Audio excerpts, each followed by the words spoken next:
Bismillahirrahmanirrahim. Assalamualaikum warahmatullahi wabarakatuh.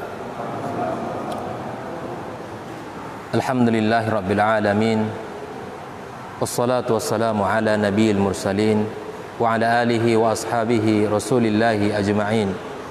Asyhadu an la ilaha illallah wahdahu la syarikalah wa asyhadu anna Muhammadan abduhu wa rasuluhu alladzi la nabiyya ba'dah. Qala Allah Ta'ala fil Qur'anil Karim, a'udzu billahi as-sami'il 'alim minasy syaithanir rajim. Ya ayyuhalladzina amanu ittaqullaha haqqa tuqatih wa la tamutunna illa wa antum muslimun. Ya ayyuhalladzina amanu ittaqullaha wa qulu qawlan sadida yuslih lakum a'malakum wa yaghfir lakum dhunubakum wa may yuti'illaha wa rasulahu faqad faza fawzan 'azima. Amma ba'd. Kaum muslimin, kaum muslimat, bapak-bapak, ibu-ibu, saudara-saudari, jemaah salat maghrib dan isya yang semoga senantiasa dijaga Allah Subhanahu wa taala. Bersyukur kita kepada Allah pada kesempatan yang penuh berkah ini kita bisa berkumpul duduk dalam majelis yang mulia, di majelis ilmu yang suasananya sudah kita ketahui bersama bahwa tidak seperti kondisi normal, bahwa kita selalu berusaha untuk tidak terputus dalam kebaikan kita, tidak terputus dari unsur-unsur terpenting yang harus kita pahami dalam agama kita, usaha yang akan mengangkat derajat kita di sisi Allah Subhanahu wa taala. Bahkan dia merupakan salah satu penyangga keimanan kita kepada Allah Subhanahu wa taala, yaitu menuntut ilmu. Mudah-mudahan kita semua diberikan Allah kemudahan untuk bisa mempelajari agama Allah dengan baik, dan kita diberikan kekuatan pula untuk mengamalkan ilmu yang kita pelajari. Salawat dan salam tak lupa pula kita sampaikan kepada junjungan alam Nabi besar Muhammad sallallahu alaihi wasallam. Kaum muslimin, insyaallah kita akan mencoba membahas beberapa poin-poin penting yang terkait dengan fadlul ilmi fil Qur'ani was sunnah. Kita akan pelajari dalil-dalil Al-Quran dan Sunnah serta perkataan para ulama kita tentang keutamaan belajar dan keutamaan kita keluar dari rumah kita dan duduk dalam majelis ilmu seperti ini. Mudah-mudahan dengan kajian pembuka ini kita awali dengan keutamaan menuntut ilmu, mempelajari Al-Quran dan Sunnah, bagaimana Allah menggambarkan orang-orang yang berilmu, dan bagaimana Nabi Sallallahu Alaihi Wasallam memberikan motivasi kepada orang, kepada kita semuanya agar selalu belajar, dan bagaimana pula pahala-pahala yang Allah sediakan bagi mereka yang menyisihkan waktunya untuk belajar di sisi Allah Subhanahu Wa Taala. Maka insyaallah kita akan mempelajari fadlul ilmi fil Qur'ani was sunnah, keutamaan ilmu syar'i di dalam ayat-ayat Al-Qur'anul Karim dan hadis-hadis Nabi sallallahu alaihi wasallam. Bahwa ilmu merupakan penyangga keimanan yang paling kokoh. Setiap kali orang berilmu, bertambah ilmu seseorang maka akan bertambah imannya. Karena buah daripada ilmu itu akan menguatkan kita. Ilmu akan menjaga kita. Allah Subhanahu wa taala telah menggambarkan di dalam Al-Qur'anul Karim keutamaan ilmu dalam ayat yang sangat banyak. Allah menyebutkan dalam salah satu suratnya, yaitu surat Ali Imran ayat 18, Allah katakan, syahidallahu annahu la ilaha illahu. Allah bersaksi, Allah menyatakan bahwa tiada ilah yang paling berhak disembah kecuali Allah Subhanahu wa taala. Allah yang menyatakan dirinya itu, bahwa tidak ada ilah yang paling berhak kita sembah kecuali Allah Subhanahu wa taala. Wal malaikatu wa ulul ilmi. Para malaikat Allah dan orang-orang yang berilmu pun menyatakan demikian. Makanya kalau kita ingin tauhid kita benar, agama kita benar, pola beragama kita ini benar, maka kunci utamanya kita harus berilmu. Karena Allah sebutkan bahwa para malaikat-malaikatnya, kemudian orang-orang yang berilmu menyatakan bahwa tiada ilah yang paling berhak tiada ilah yang paling berhak disembah kecuali Allah Subhanahu wa taala. Kalau kita ingin menyembah Allah, kalau kita ingin menjadi orang-orang yang dekat dengan Allah, maka kunci utamanya kita harus berilmu. Syahidallahu annahu la ilaha illahu wal malaikatu wa ulul ilmi qa'iman bil qisti la ilaha illa huwal azizul hakim. Kaum muslimin, kaum muslimat rahimakumullah. Al-Imam Ibnu Katsir rahimallahu taala menyebutkan bahwa ayat ini menyebutkan berbicara tentang keutamaan para ahli ilmu. Ayat ini berbicara tentang keutamaan ahli ilmu, di mana Allah Subhanahu wa taala menyandingkan penyebutan persaksian Allah tentang dirinya dengan malaikat-malaikatnya serta orang-orang yang memiliki ilmu. Ini tidak mudah ini. Orang-orang yang berilmu itu dia akan diarahkan oleh ilmunya dengan segala bentuk tuntutan agama kita untuk bersaksi bahwa tiada ilah kecuali Allah Subhanahu wa taala. Nah, tentu kaum muslimin, kaum muslimat, kalau kita berbicara ilmu, maka sumber ilmu yang asli adalah Al-Qur'anul Karim dan sunnah Nabi sallallahu alaihi wasallam.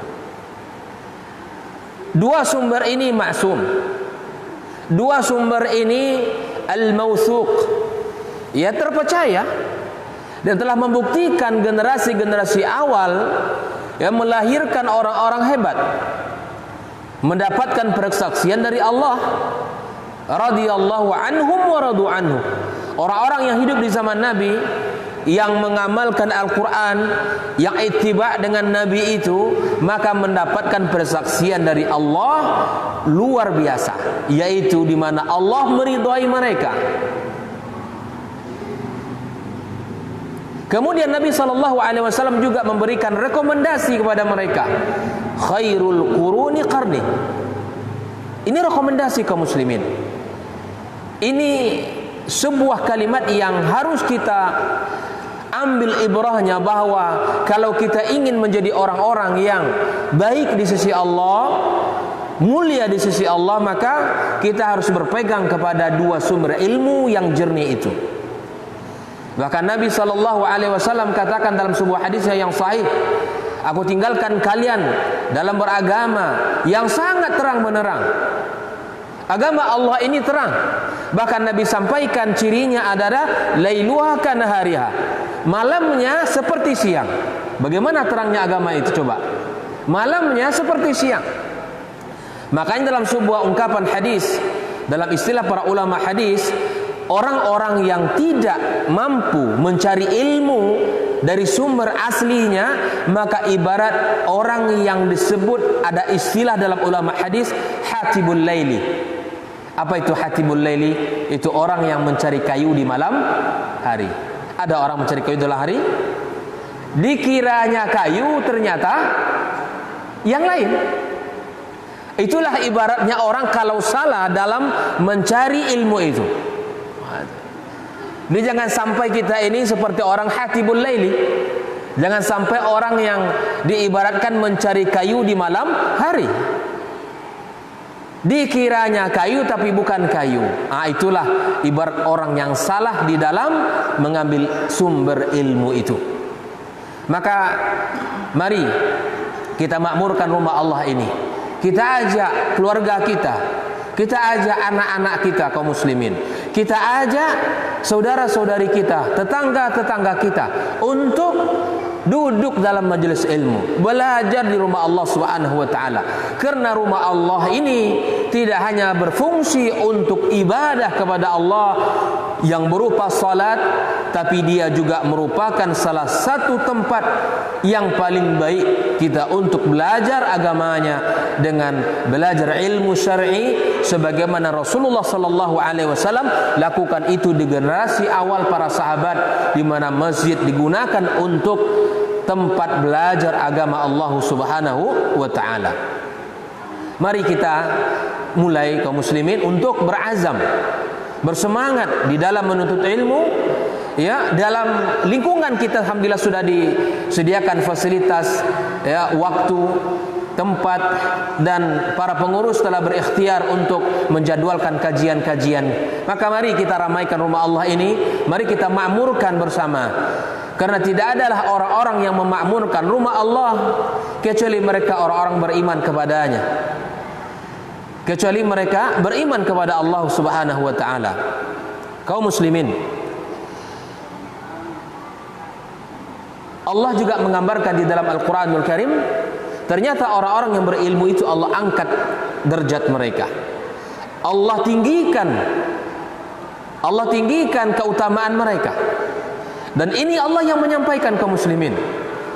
Maka siapapun di antara kita ini dari umat Muhammad sallallahu alaihi wasallam menginginkan kemuliaan, menginginkan kejayaan, maka kunci utamanya adalah ilmu. Karena itu janji Allah kepada mereka orang-orang yang beriman dan memiliki ilmu akan Allah angkat di sisinya dan di sisi umat beberapa derajat. Allah katakan di dalam sebuah suratnya, surah Al-Mujadalah, ya, di mana Allah katakan, yarfa'illahu alladhina amanu minkum walladhina utul ilma darajat. Bahwa orang-orang berilmu itu Allah angkat mereka, Allah tinggikan, walaupun mungkin usianya lebih rendah, walaupun mungkin dia tidak dari kalangan orang-orang yang memiliki harta, tapi karena ilmu yang dimiliki olehnya, ilmu syar'i, ilmu yang sumbernya Al-Quran dan Sunnah Nabi alaihissalatu wassalam, Allah muliakan, Allah angkat derajat mereka itu di sisinya. Maka inilah yang harus menjadi visi kita orang tua. Bagaimana anak-anak kita ke depan orang-orang yang memiliki ilmu dalam agama Allah Subhanahu wa taala. Cukuplah kita hari ini kaum muslimin, kaum muslimat menyadari kekurangan kita. Dari bahwa kurikulum pendidikan kita hari ini sungguh jauh dari apa yang diinginkan oleh agama kita sendiri. Apa sebab? Karena titik penting dari pendidikan kita hari ini adalah hanya menyampaikan ilmu, tidak mengaitkan ilmu itu dengan zat pemilik ilmu. Berhenti pada posisi di mana kalau bicara tentang udara, ya manfaat udara saja. Kalau bicara tentang air, hanya manfaat air saja. Padahal Islam mengajarkan, mengaitkan itu semua terintegrasi antara apa yang dipelajari dengan zat pemilik daripada unsur yang kita pelajari itu.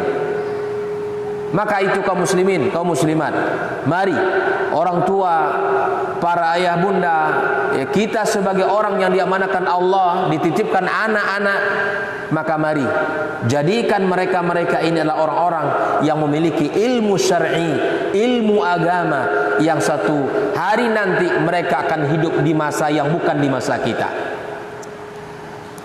Maka itu kita lihat contoh di zaman Umar bin Abdul Aziz rahimallahu taala. Ketika Umar di akhir-akhir hayatnya, di ujung-ujung kehidupannya, beliau sakit menjelang kematian. Maka ada di antara penjaga Baitul Mal kaum muslimin di saat itu datang kepada beliau meminta agar mewasiatkan kepada kaum muslimin yang ada di masa itu untuk mengurusi keadaan anak-anaknya nanti setelah dia meninggal dunia. Mendengarkan permintaan ini kaum muslimin, Umar bin Abdul Aziz meminta untuk didudukkan. Kata beliau, terima kasih atas permintaannya, dan ada hal yang ingin saya sampaikan, bahwa saya sebagai orang tuanya tidaklah memberikan sesuatu kepada anak saya kecuali apa yang berhak dimiliki dan nikmati olehnya. Karena Umar bin Abdul Aziz seorang pemimpin yang luar biasa, yang memenuhi bumi dengan keadilan. Bahkan diriwayatkan di masa kepemimpinan yang tidak lama, tidak ada orang-orang yang berhak untuk menerima zakat. Dan dia tidak menikmati dunia. Bukan tidak mampu, tetapi dia melatih anak-anaknya untuk hidup sederhana. Maka pesan beliau, andai aku tinggalkan anakku ini dalam kenikmatan harta, dalam kegelimangan dunia, maka mungkin akulah orang yang pertama kali yang akan merusak akhlak dan kehidupannya. Aku tidak ingin itu. Tapi aku tinggalkan mereka dalam keadaan orang-orang yang beriman. Aku tinggalkan mereka dalam keadaan berilmu. Maka ketika mereka nanti aku tinggalkan, mereka bertakwa kepada Allah, mereka beriman kepada Allah, maka yang akan mengurus urusannya adalah Allah Subhanahu wa ta'ala. Coba lihat keyakinan orang tua yang berilmu dan beriman. Beriman dan berilmu. Yang dipandang olehnya adalah bahwa jika aku tinggalkan anakku nanti dalam keadaan berilmu, memiliki iman, bertakwa kepada Allah, maka aku tidak akan pusingkan. Yang akan menjaga dia adalah Allah Subhanahu wa ta'ala. Sehingga ketika beliau meninggal dunia, yang ditinggalkan harta tidaklah banyak, setengah dinar. Tetapi dari 11 orang anak beliau yang ditinggalkan, yang mendapatkan jatah setengah dinar itu, ada di antara anak beliau yang menginfakkan harta jihad berupa 200 ekor onta untuk orang-orang yang berjihad di jalan Allah Subhanahu wa ta'ala. Bisa kita lihat efek dari ketakwaan ayahnya berimbas kepada anaknya, dan tidak hanya pada anaknya, berkah pada hartanya. Ini yang kita cari kaum muslimin. Itu semua bisa kita lakukan kalau kita memiliki ilmu, kalau kita memiliki keutamaan-keutamaan yang Allah sediakan dalam agama kita ini. Maka mari kita selalu untuk mengingat sebuah ayat tadi, yarfa'illahu alladhina amanu minkum walladhina utul ilma darajat. Allah akan angkat derajat orang-orang yang beriman dan berilmu di antara kita, yaitu beberapa derajat. Allah akan tinggikan, Allah akan agungkan, Allah akan muliakan.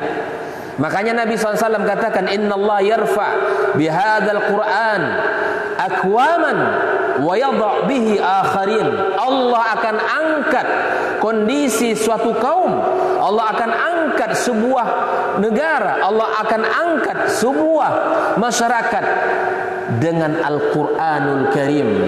Dan Allah akan hinakan sebuah bangsa, sebuah kaum, sebuah komunitas masyarakat jika mereka ini tidak berpegang teguh dengan Al-Quranul Karim. Mari motivasi anak-anak kita selalu untuk mempelajari Al-Quranul Karim. Kaum muslimin, Bapak Ibu yang dirahmati Allah Subhanahu wa ta'ala, bagaimana Rasulullah sallallahu alaihi wasallam menyebutkan keutamaan ilmu itu? Ya. Yang pertama yang harus kita fahami bahwa ilmu itu adalah warisan atau warisan para nabi. Ini yang pertama. Yang harus kita ingat adalah ilmu itu merupakan warisan para nabi. Nabi sallallahu alaihi wasallam menyebutkan dalam sebuah hadis yang sahih. Ini tolong kita ingat hadis ini baik-baik. Ini berbicara tentang keutamaan ilmu. Man salaka tariqan yaltamisu fihi ilman, salakallahu bihi tariqan min turuqil jannah. Barang siapa yang meniti sebuah jalan, dan jalan itu adalah jalan belajar, jalan ilmu, maka sungguh dia telah meniti jalan-jalan untuk menuju surga Allah Subhanahu wa ta'ala. Di Bapak Ibu keluar dari rumah menuju majelis ilmu, itu adalah langkah-langkah untuk menuju surga Allah Subhanahu wa ta'ala. Wa innal malaikata la tad'u ajnihataha li talibil ilmi ridan bima yasna. Para malaikat-malaikat Allah akan menguncupkan sayap-sayap mereka, menghormati, ridho kepada para penuntut ilmu. Coba lihat malaikat Allah yang suci, la ya'sunallaha ma amaruhum wa yaf'aluna ma yu'marun. Mereka itu menguncupkan sayapnya, ridho kepada mereka-mereka yang sedang belajar itu.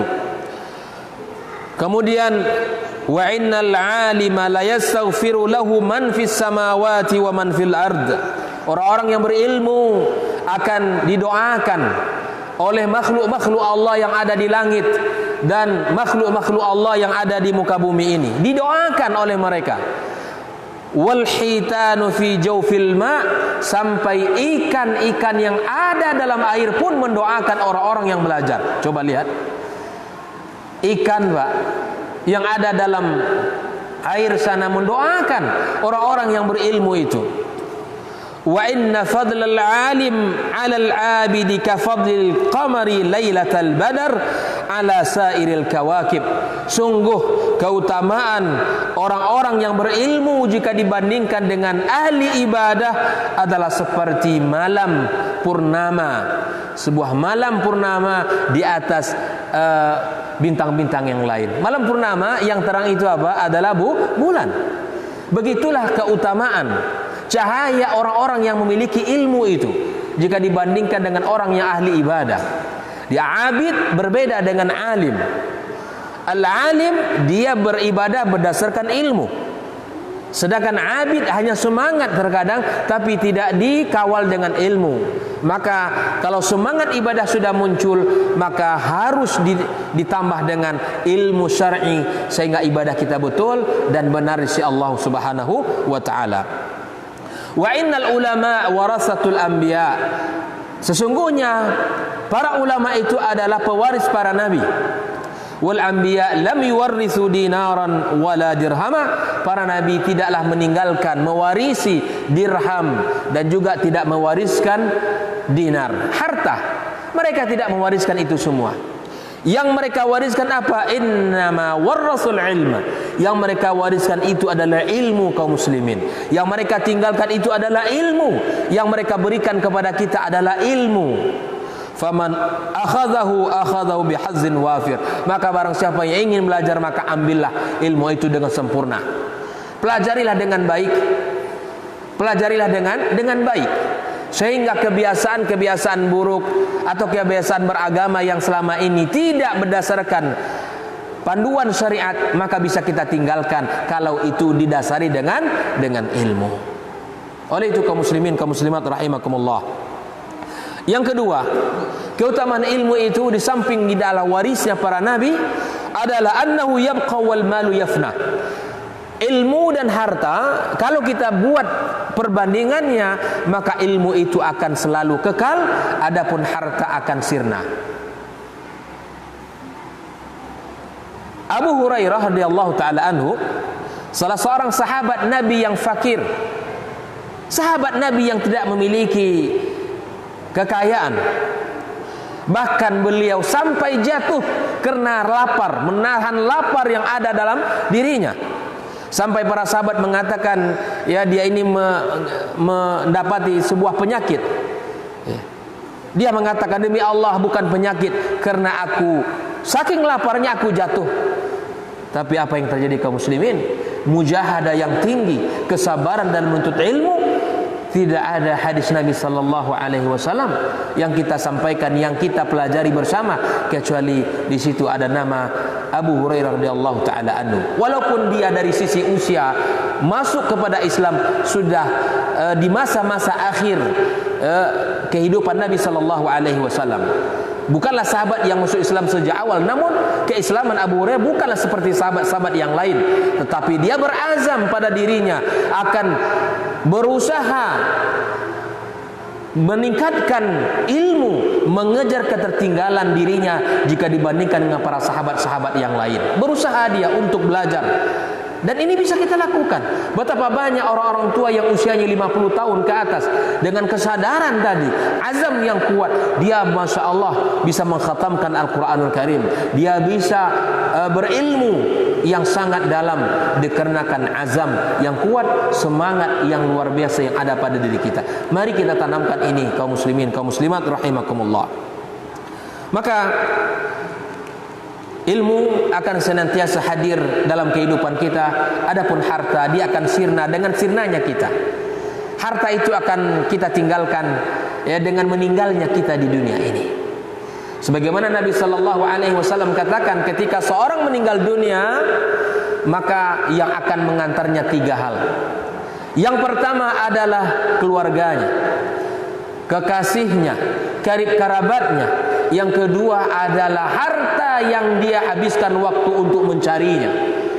mobilnya dibawa, motornya dibawa, semua kendaraan yang dimiliki dibawa semua untuk mengantarkan, mengangkut, membawa saudara-saudarinya, jiran tetangganya, mengantar dia ke kuburannya. Dan yang ketiga adalah amalnya. Kata Nabi sallallahu alaihi wasallam, "Fayarji isnan wa yabqa ma'hu wahid." Akan kembali dua hal, yaitu keluarganya dan hartanya. Yang akan kekal bersamanya hanyalah satu saja, yaitu adalah amal yang kita lakukan kaum muslimin. Nabi SAW dalam hadis yang lain juga menyebutkan, apabila anak Adam ini meninggal dunia, maka akan terputuslah seluruh amal-amal kecuali tiga perkara. Yang pertama adalah sedekahtin jariyah, itu wakaf, ya, harta yang kita miliki kita wakafkan di jalan Allah Subhanahu wa taala. Para ulama mengatakan sedekahtin jariyah adalah wakaf. Wakaf itu, saya contohkan, ada sebidang tanah yang kita miliki misalnya, maka kita wakafkan ke seseorang atau ke lembaga agar dijadikan di situ masjid, atau dijadikan di tempat itu sebuah lembaga pendidikan tahfiz Al-Quran dan lain sebagainya. Maka harta bapak ini yang bapak wakafkan di jalan Allah itu adalah harta yang abadi yang disebutkan oleh Nabi Sallallahu Alaihi Wasallam. Jadi kalau kita punya rumah banyak hari ini, Mbak, ya ada 3 orang rumah, ada yang 1 orang 3, ada 4 rumahnya. Maka ini cobalah kurangi syahwat untuk memiliki itu. Bismillah, wakafkan 1 untuk Allah, ya, dijadikan di situ tempat untuk menghafal Al-Quranul Karim dan lain sebagainya. Maka ini harta yang jika masih dimanfaatkan dalam kebaikan, insya Allah itu adalah harta yang sangat bermanfaat, yang akan kekal pahalanya sampai hari kiamat kelak. Kaum muslimin, yang kedua adalah ilmin yantafa'u bihi, yang akan kekal bersamanya ilmu yang bermanfaat. Nah, inilah kita duduk di sini bersama, belajar dari ilmu yang kita dapat, kita ajarkan kepada anak kita, kepada keluarga kita, kepada jiran tetangga kita, kepada saudara-saudara kita. Kita sampaikan ilmu ini. Satu kalimat yang kita ajarkan kepada mereka itu akan tercatat satu kebaikan di sisi Allah. Bayangkan, man dalla ala khairin kafa'ilihi, orang yang menunjukkan satu kebaikan kepada orang lain dan diamalkan, ternyata kaum muslimin apa yang kita ajarkan itu akan mendapatkan, kita akan mendapatkan pahala seperti pahala orang yang mengamalkan tanpa dikurangi sedikit pun pahala orang tersebut. Bayangkan, begitu keutamaan agama kita. Begitulah Islam menghargai ilmu dan menghargai orang-orang yang berilmu. Yang ketiga yang akan kekal bersama kita adalah waladin salihin yad'u lahu, anak yang saleh yang mendoakan kita selalu. Inilah harta yang sangat luar biasa. Sadaqatin jariyatin, ilmin yantafa'u bihi, waladin salihin yad'u lahu. Inilah yang mesti kita pikirkan bersama, yang kita cari dalam kehidupan kita ini, yang kita cari yang semangat. Jangan kita berpikir hanya untuk kehidupan kita di dunia saja, tapi berpikirlah untuk bekal yang akan kita bawa setelah kehidupan kita di dunia ini. Kaum muslimin rahimakumullah. Keutamaan yang ketiga kaum muslimin, perbedaan yang ketiga atau keutamaan yang ketiga, annahu la yut'ab sahibuhu fil hirasah. Adapun ilmu, tidak akan ada sedikit pun kelelahan bagi kita yang memilikinya untuk menjaga ilmu itu. Kenapa demikian? Karena ilmu yang Allah berikan kepada kita itu tempatnya adalah di hati kita. La yahtaju ila sanadik atau mafatih atau ghairiha. Tidak butuh kepada tempat dia, tidak butuh kepada lemari, tidak butuh kepada peti dan lain sebagainya. Dia tempatnya di hati. Kemana bapak pergi dibawa. Dan bukan kita yang menjaga ilmu, tetapi kita yang akan mendapatkan manfaat. Kata ilmu, tidak boleh kamu mengambil, itu bukan milik kamu. Dari mana kita bisa menahan diri tidak mengambil hak orang? Dari ilmu yang kita pelajari, itulah manfaat. Itu adalah harta orang, nggak boleh itu dibawa tanpa izin. Dari mana kita bisa menahan diri? Karena ilmu yang ada pada diri kita. Sebagai anak tidak boleh kita durhaka kepada orang tua, harus berbakti kepadanya. Dari mana kita bisa berbuat seperti itu? Dari ilmu yang kita pelajari, dari ayat Al-Quran yang kita baca, dari hadis Nabi yang kita fahami. Tempatnya di mana? Di hati. Tidak perlu tempat yang besar, sibuk-sibuk kita untuk membuatkan kerangkeng, tidak perlu. Tetapi harta kaum muslimin, harta itu akan menyibukkan diri kita untuk menjaganya, menyibukkan diri kita untuk memeliharanya. Maka disinilah bahwa ilmu akan selalu menjaga kita, adapun harta akan selalu kita sibuk olehnya, akan selalu sibuk untuk melihat dan menjaganya. Pagi-pagi hari kita buka pintu mobil, dia tengok alhamdulillah ada, gitu kan? Ya, kita berusaha sebelum tidur kita kunci dulu, bahkan motor kita gembok dulu dan seterusnya. Kita ada perhatian, ada usaha, seminimalnya kita melakukan hal itu. Tapi kalau ilmu, dia akan selalu mengawal, selalu mengingatkan, dan selalu menjaga kita. Kaum muslimin, kemudian kenapa kita harus belajar ilmu syar'i? Karena Rasulullah sallallahu alaihi wasallam menyuruh kita, menghasung kita untuk berusaha mengambil bagian dari ilmu itu. Sebagaimana Rasulullah sallallahu alaihi wasallam katakan, la yarghab ahadan ayaghbitha ahadan ala syai'in minan ni'am allati an'ama Allahu 'alaiha biha illa ala ni'mataini. Tidak ada nikmat yang boleh bagi kita untuk ghibthah. Ghibthah berbeda dengan iri, Pak, ya. Hasad. Apa bedanya?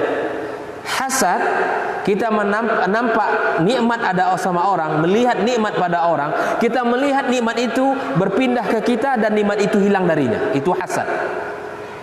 Adapun ghibthah, ketika kita melihat nikmat pada orang lain, kita berharap kepada Allah, ya Allah berikanlah nikmat itu kepadaku seperti Engkau berikan kepadanya, dan kita tidak ada sedikit pun di hati kita menginginkan nikmat itu hilang dari orang tersebut. Ini ghibthah. Maka Nabi katakan, di antara perkara yang dibolehkan dalam agama kita untuk ghibthah, maka hanya dua hal saja. Yang pertama adalah orang-orang yang belajar ilmu, orang-orang yang berilmu, kemudian ilmu itu Masya Allah diamalkan olehnya. Ya Allah, ini anak muda ini luar biasa. Kemarin masuk pesantren, sudah hafal 30 juz, rajin ke masjid, menjaga adab, akhlak mulia. Ini boleh kita ghibthah.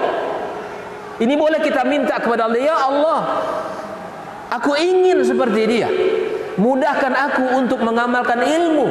Ya Allah, jadikan anak-anakku seperti dia. Mudah dalam belajar, mudah untuk mengamalkan ilmu. Ini ghibthah boleh. Dalam agama kita boleh. Yang kedua kaum muslimin adalah at-tajir alladzi ja'ala ma lahu khidmatan lil Islam. Nampak orang kaya, Pak, banyak hartanya, tapi harta itu digunakan untuk berkhidmat di jalan Allah. Mana masjid yang belum ini, nampaknya masjid ini dibangun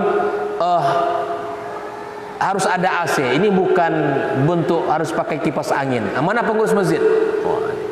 Coba dihitung kebutuhan masjid ini untuk AC-nya. Saya akan berikan. Begitu. Inilah yang boleh kita irikan tuh. Masjid ini karpetnya sudah lama nih, sudah tipis misalnya. Ini bukan menyindir nih. Masya Allah, ada tajir di sekeliling kita ini. Mana pengurus? Tolong ukur berapa kebutuhan kita dan saya akan belikan. Inilah tajir yang boleh kita ghibthah kepadanya. Kamar mandi, tempat WC ini belum selesai nampaknya, gitu kan? Ikhwan, akhwat masih payah untuk berwudu akhwatnya. Maka disempurnakan, selesaikan. Berapa biaya untuk menyelesaikan kamar mandi ini? Ini harta yang digunakan di jalan agama Allah. Berjalan pula ke sebuah tempat, di masjid itu enggak ada, musolanya kecil pula, panas salat, maka dicarilah masyarakat di situ. Mana pengurus? Mana tokoh masyarakat di sini? Dicari. Tolong carikan tanah di sini. Kalau tidak ada, aku akan beli dan aku akan bangunkan masjid di daerah. Begitu, Pak. Inilah kata Nabi yang boleh kita iri, yang boleh kita ghibthah, melihat orang yang semangat punya harta dan hartanya itu dijadikan untuk agama Allah Subhanahu wa taala. Tengok pula tempat akhwat. Di sudut sana ada telekung. Ada mukena-mukena yang sudah kuning-kuning misalnya. Maka ada yang rajin-rajin dari ibu-ibu ini. Ini harus diganti, nampak izin ke pengurus masjid. Diganti itu. Saya belikan. 12 biji. Atau yang ada yang berinisiatif ibu-ibu ini, setiap akhir pekan masuk ke masjid ini, dicuci oleh dia di rumahnya. Begini Pak, ini berpikir kita begini, ini boleh kita iri, kata Nabi SAW. Orang yang berilmu kemudian dia amalkan ilmunya, istiqamah dia, kemudian dia orang yang memiliki harta dan hartanya digunakan untuk agama Allah Subhanahu wa taala. Kaum muslimin, oleh itu Abdullah bin Mas'ud radhiyallahu taala anhu berkata bahwa Rasulullah sallallahu alaihi wasallam bersabda, la hasada illa fi ithnataini, tidak boleh hasad kecuali dalam dua perkara. Rajulun atahu Allahu malan fasallatahu ala halakatihi fil haq. Orang yang Allah berikan harta, kemudian harta digunakan di jalan Allah Subhanahu wa taala, dibelanjakan di jalan kebenaran. Wa rajulun atahu Allahu hikmatan fahuwa yaqdi biha wa yu'allimuha. Orang yang Allah berikan kepadanya ilmu, kemudian ilmu itu diamalkan dan diajarkan pula kepada orang lain. Nah, inilah Allah memberikan keutamaan, dan Nabi SAW menghasung kita agar kita berilmu dan mengamalkan ilmu yang kita pelajari tersebut. Ikhwani wa akhwati fi din, hafizakumullah. Ilmu adalah jalan menuju surganya, sebagaimana yang sudah kita bahas tadi. Nabi SAW, hadis dari Imam Muslim, man salaka tariqan yaltamisu fi ilman sahalallahu bihi tariqan ilal jannah. Di jalan menuju surga itu adalah jalan ilmu. Makanya Nabi katakan kepada kita, wahai kaum muslimin, barang siapa yang melihat taman surga, maka masuklah anda ke dalamnya. Masuklah anda, bergabunglah anda. Para sahabat bertanya, apa itu taman surga ya Rasulullah? Itulah majlis ilmu. Kalau kita maghrib nanti ada pengajian ke depannya, waktu kita kosong, daripada kita duduk di rumah, ya, maka kita manfaatkan ma bainal maghrib ilal isya untuk belajar ilmu. Duduk kita di sini. Saya yakin bahwa waktu yang 40 menit atau 50 menit itu waktu yang sangat berkah yang ada pada diri kita. Kenapa? Karena kita mempelajari ayat-ayat Allah, kita mempelajari hadis-hadis Nabi sallallahu alaihi wasallam. Kemudian orang-orang yang berilmu adalah orang-orang yang faqih, di mana Allah menginginkan kebaikan. Nah, ini yang harus kita ingat. Kalau kita berilmu, ada indikasi kalau Allah menginginkan kebaikan pada kita. Karena Nabi mengatakan, "May yuridillahu bi khairan yufaqihu fid din." Orang yang Allah inginkan kebaikan padanya, maka Allah faqihkan dari sisi agama. Jadi begini Pak ya, kalau ada anak-anak kita cerdas di sisi IQ-nya, kita punya pula harta gitu ya, sudahlah, kita rubah mindset kita. Kalau dulu anaknya cerdas, masuknya kemana? Ke SMP, lanjut SMA, lanjut nanti ke perguruan tinggi yang jurusannya umum. Bukan saya larang, bukan, tetapi ada satu hal yang ingin saya sampaikan.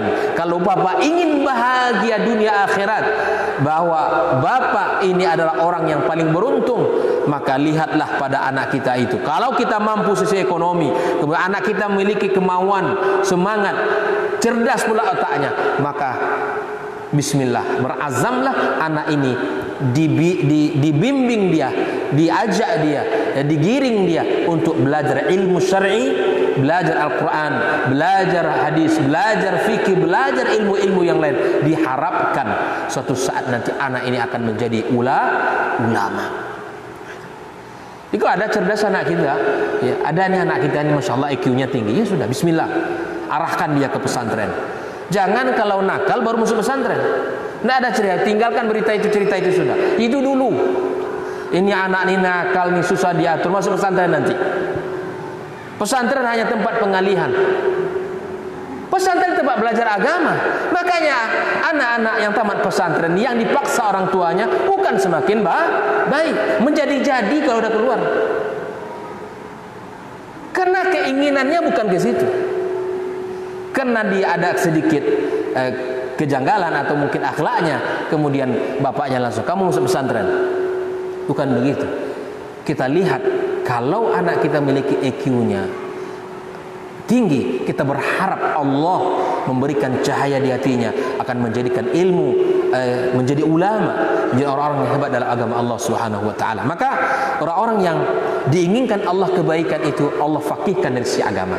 Maka kalau kita ingin faqih, maka caranya kaum muslimin adalah duduk dalam majelis ilmu.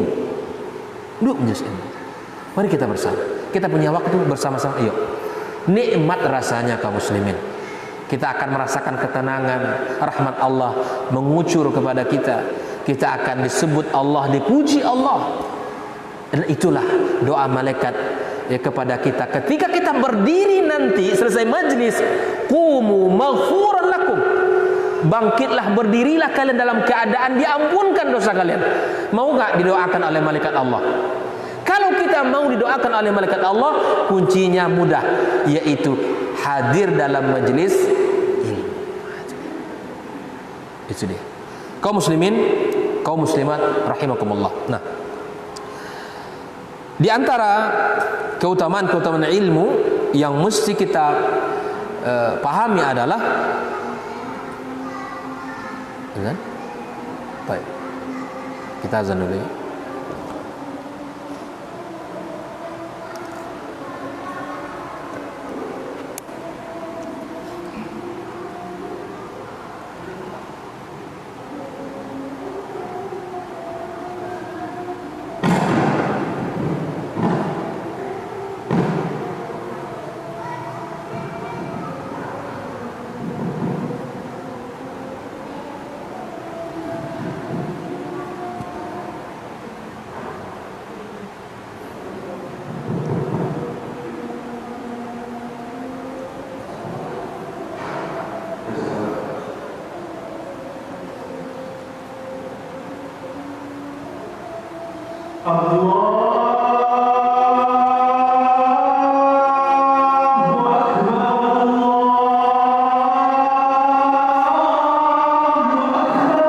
Allahu akbar.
الصلاة وبعث محمد الذي وأتمنك عليه.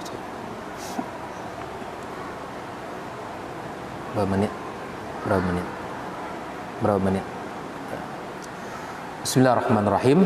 Kita lanjutkan dari keutamaan-keutamaan yang sudah kita sampaikan tadi dalam menuntut ilmu. Maka kita masuk pada pembahasan kedua adalah apa hukum menuntut ilmu. Nah, hukumnya adalah para ulama mengatakan wajib berdasarkan dalil-dalil Al-Quran dan hadis Nabi sallallahu alaihi wasallam.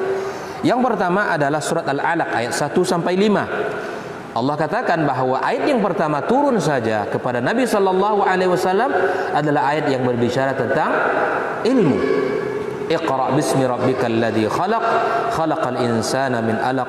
Iqra wa rabbukal akram, alladzi 'allama bil qalam, 'allamal insana ma lam ya'lam. Bahwa kunci utama generasi ini untuk kembali kepada kejayaannya adalah ilmu. Dan babnya adalah, pintu gerbangnya adalah membaca. Yang kedua adalah surat Ali Imran ayat 18. Syahidallahu annahu la ilaha illahu wal malaikatu wa ulul ilmi. Ini ayat yang berbicara tentang wajibnya menuntut ilmu. Yang ketiga adalah surah Al-Mujadalah atau Mujadilah ayat 11. Yarfa'illahu alladhina amanu minkum walladhina utul ilma darajat. Adapun hadis-hadis Nabi sallallahu alaihi wasallam yang menjadi dasar kewajiban bagi kita untuk menuntut ilmu adalah hadis riwayat Ibnu Majah dan yang lainnya. Rasulullah sallallahu alaihi wasallam bersabda dari Anas bin Malik, "Talabul ilmi fariidatun ala kulli muslim." Menuntut ilmu wajib hukumnya bagi setiap muslim. Kemudian hadis yang lain Imam Tirmidzi, Nabi sallallahu alaihi wasallam bersabda, "Man kharaja fi talabil ilmi fahuwa fi sabilillah hatta yarji'a."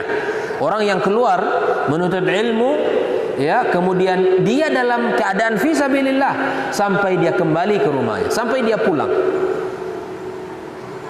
Apa yang dilakukan selama menuntut ilmu itu adalah fi sabilillah. Itu adalah keutamaan, adalah kemuliaan sampai dia pulang ke rumahnya. Kemudian hadis yang lain adalah hadis Rasulullah SAW riwayat Abdullah bin Mas'ud yang kita bacakan tadi, bahwa tidak boleh hasad kecuali dalam dua hal. Itu merupakan dalil yang bisa kita ambil untuk wajibnya kita menuntut ilmu. Kemudian hadis lain, Abu Hurairah meriwayatkan Rasulullah sallallahu alaihi wasallam bersabda, "Inna mimma yalhaqul mu'min min amalihi wa hasanati ba'da mauti." Bahwa di antara amalan kebaikan yang akan bermanfaat, yang akan mengikuti kita setelah kita meninggal dunia, yang pertama, ilman nasyarahu, ilmu yang disebarkan, yang diajarkan olehnya. Ilmu apa saja? Ilmu kebaikan tentunya, ilmu agama Allah, ilmu yang bermanfaat apa saja. Ilmu yang kita ajarkan itu akan bermanfaat. Yang kedua, waladan salihan tarakau, anak yang saleh yang ditinggal di belakangnya. Au mushafan warasahu. Yang ketiga ini mushaf. Dia tidak hanya sedekatin jariyah gitu ya, dan juga tidak hanya ilmu dan tidak hanya anak, tapi mushaf yang dibelinya kemudian diwakafkan. Masjid kita ini mana? Lihat mushafnya. Lihat, kalau kurang rasa-rasanya mushaf, beli ke pasar. Kita beli, kita wakafkan di rumah Allah ini. Dan kita wakafkan. Insya Allah setiap huruf yang dibaca kita akan mendapatkan kebaikan-kebaikan. Ya, kalau kita lihat masjid kita ini kurang mushafnya, siapa di antara kita yang mencoba untuk berpikir mewakafkan beberapa mushaf untuk masjid ini? Nah, kemudian masjidan banahu. Ini yang keempat, masjid yang dibangunnya. Dalam riwayat lain tentang masjid ini, maka barang siapa yang membangun masjid, man bana lillahi masjidan banallahu lahu baitan fil jannah. Ini keutamaan orang bangun masjid itu. Orang yang membangun masjid, ya, karena Allah, maka dia akan dibangunkan Allah rumah di dalam surga. Nah, itu dia. Yang kelima, baitan li ibnis sabili banahu. Ada rumah yang dibangun itu untuk ibnus sabil. Ibnus sabil itu apa? Para musafir. yang mereka dalam sebuah perjalanan dari Jambi mau ke Medan misalnya, habis bekal Pak, uang tak ada lagi, tak cukup, ingin nginap di penginapan di sana, maka disediakan rumah. Kalau di zaman kejayaan Islam kaum muslimin, Masya Allah, ini bertebaran di mana-mana. Rumah ini penginapan gratis. Tidak hanya nginap, tetapi disediakan makan minumnya. Bahagia atau tidak? Bahagia kita. Inilah umat Islam itu sesungguhnya. Rumah yang dibangun untuk para musafir yang mereka kehabisan bekal, yang mereka tidak memiliki lagi bekal yang cukup, ya, uang tidak lagi cukup, tinggal di sini. Engkau adalah saudaraku. Kami sediakan makan, kami sediakan minum, sampai dia, Masya Allah, memang muslim itu kata Nabi, yashuddu ba'duhu wa ba'dah, saling menguatkan, menopang, bukan saling menjatuhkan, ya? Bukan saling menghantam, bukan, tapi saling membantu, saling ta'awun antara kita semua. Kemudian yang keberapa lagi? Ilmu yang diajarkan, anak soleh yang ditinggalkan, mushaf yang diwakafkan, masjid yang dibangun, rumah yang dibangun untuk para musafir. Yang berikutnya, nahron ajrahu, atau sungai yang dialirkan olehnya dengan biaya dia, dan orang memanfaatkan aliran sungai itu untuk kebutuhannya.